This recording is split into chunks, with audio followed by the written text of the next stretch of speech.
بعد حدیث ته حدیث ته غوږ کېدی ښه دې حدیث ته په توجه غوږ کېدی ځکه کله موږ یو مسله بیان کړو که نه نو خلک وایي دا دوی جوړه کړې ده اوس دې حدیث ته غوږ کېدی چې دا مسله چا جوړه کړې ده جابر ابن عبدالله رضی الله عنهما وایي دا حدیث په صحیح بخاري صحیح مسلم کې دی وجاء رجل والنبي صلى الله عليه وسلم يخطب الناس يوم الجمعة یو کس راغی د جمعې په ورځ او رسول الله وسلم خطبه کوله او کېناستو وکېدی ورته رسول الله وسلم ورته صلیت یا فلان تا لمونځ کړی دوه رکعته دې کړي د جومات هغه تحیة المسجد هغه ویې لا ما نه دي کړي وی قم فرکع رکعتین پاسه دوه رکعته لمونځ وکړه وفي روایت کې راځي فصلي رکعتین دوه رکعته لمونځ وکړه دا مسله زمونږ ده صحیح بخاري صحیح مسلم کې حدیث ته ټنګېدلی ښه واضحه سبحان الله په دې بعضو مسلو باندې داسې دلیل که نه ته به وایي چې بس په دې ټیم کې زموږ په دې خبره راغی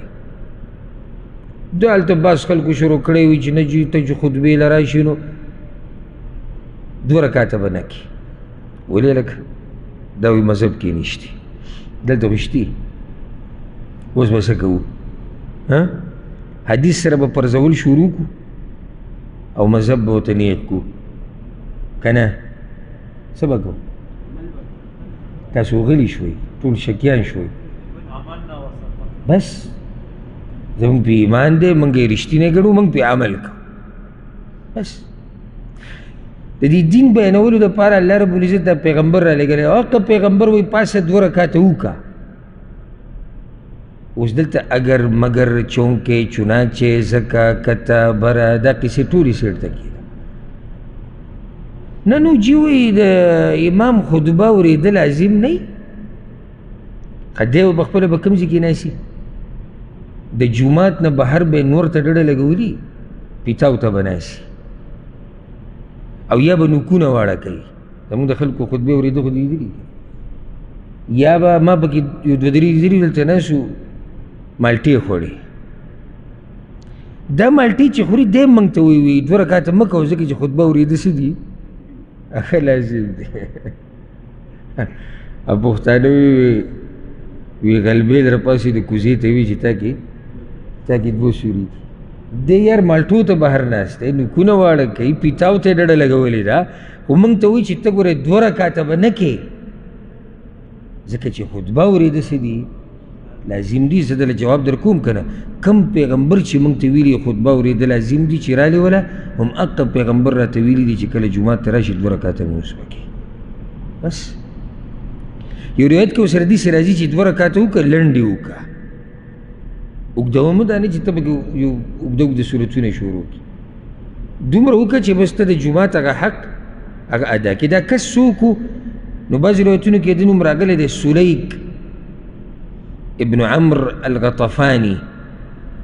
دا په صحیح مسلم کې چې کومه واقعه ده په هغې کې ورسره دا نوم راغلی دی جابر رضی الله عنه دقه شان وی جاء سلیک الغطفاني یوم الجمعه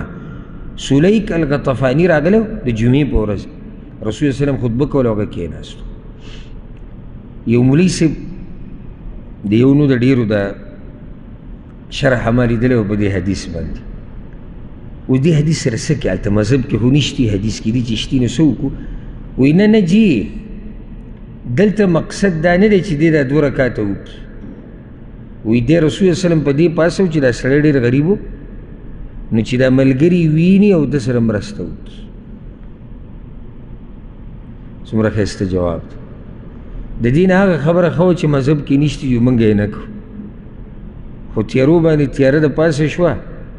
حدیث پورې مسیح او مسخره غونته کې وکړه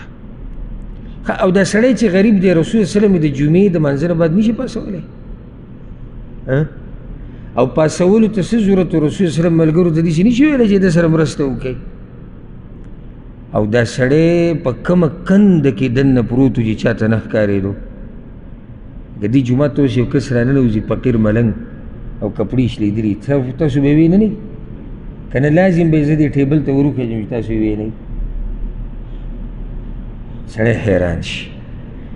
د رسول صلی الله علیه وسلم خبره راغله بس زموږ په سر سترګو ده الله رالیږلی د دین د بیانولو دپاره نو د دې نه دا مسله ثابته شوه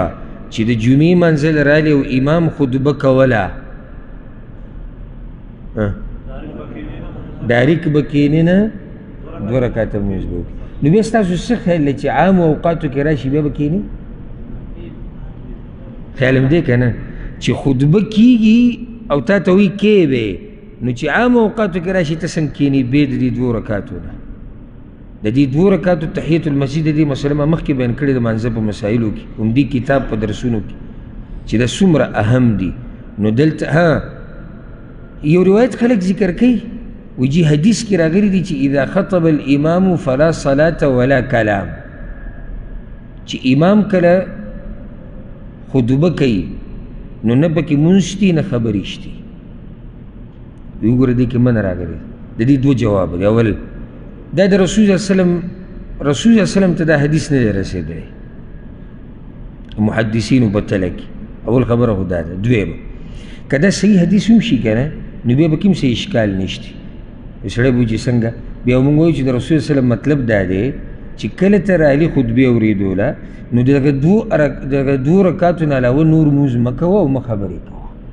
نشي کېدی داسې که بالفرض دا صحیح شي اله نو دواړه حدیثونه جمع شو، څه ټکراو خو پکې رانغی که راغی. مطلب دا دی چې د کم مانځه تا ته پیغمبر اجازت درکړی دی هغه وکړه، خو د هغې نه علاوه به نور لمونځونه نه کوې او نه به خبرې کوې. د دې نه بله مسله دا ثابته شوه چې خطیب له جایز دي چې هغه د اورېدونکو سره خبرې وکړي د خطبې په دوران کې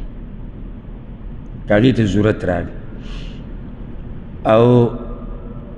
خطیب چې دویمه مسله خطیب چې د چا نه تپوس وکړو نو هغه له جایز دي چې هغه جواب ورکړي.